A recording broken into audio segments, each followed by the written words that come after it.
गुरुदेव। Subscribe करें जय गुरुदेव आत्म कल्याण चैनल को इसी तरह भविष्यवाणी, भजन, सत्संग, कहानी सुनाने के लिए। स्वामी जी महाराज ने सत्संग में सुनाते हुए कहा कि देवता कभी कुर्बानी नहीं लेते।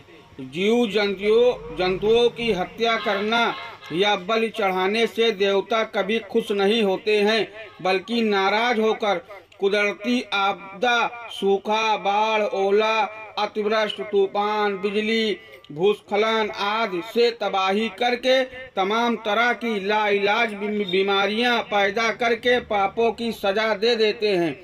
सभी काशीवासी शाकाहारी होकर विश्व में काशी का नाम अमर कर दो।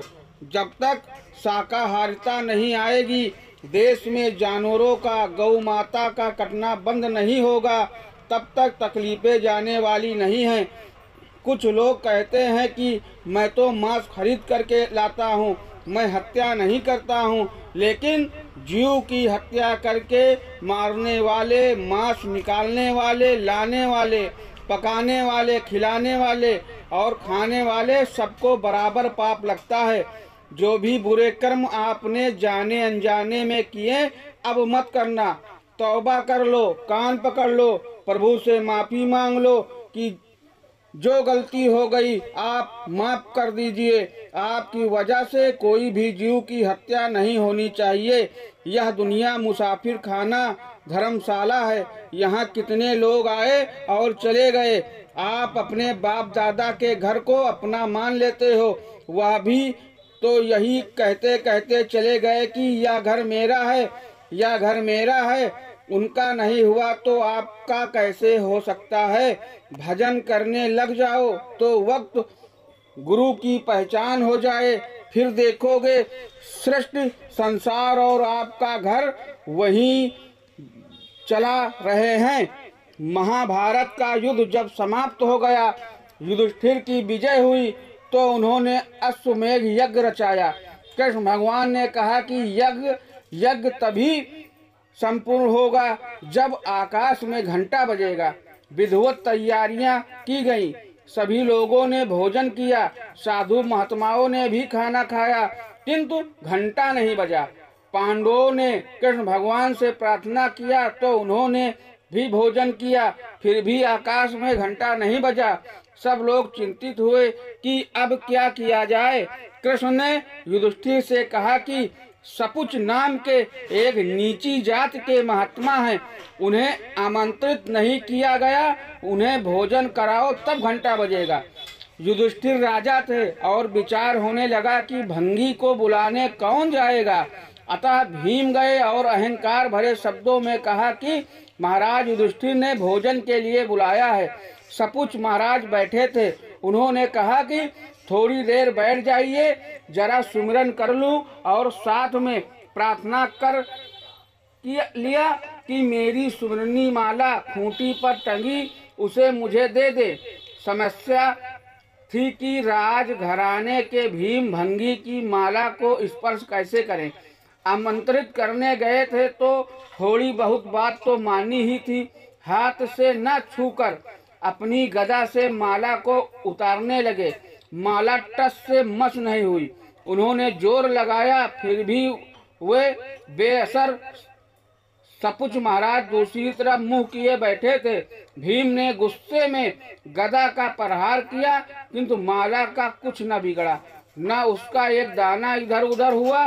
भीम को पसीना पसीना आ गया, किंतु माला को नहीं उतार सके। अहंकार चूर हुआ। सपुच ने मुंह को घुमाया तो देखा कि भीम दीन भाव में उन्हें देख रहे हैं। बोले कि जब तुम मेरी सुमिरनी की नहीं उतार सके तो मुझे कैसे दरबार में ले जाते। भीम ने युधिष्ठिर से कहा था कि अगर वो नहीं आएगा तो उसे उठाकर ले आऊंगा। सपुच जी ने उनकी बात का जवाब दे दिया। खैर, सपुच महाराज गए। द्रौपदी ने अपने हाथ से 56 प्रकार के व्यंजन बनाए और विधिवत परोसा।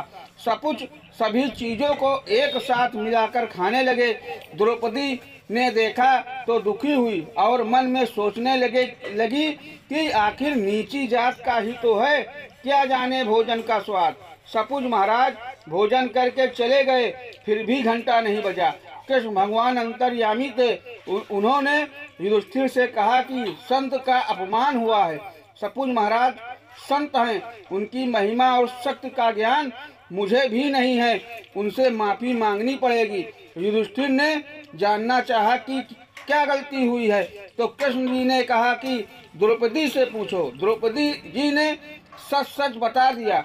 द्रौपदी ने दोबारा भोजन बनाया।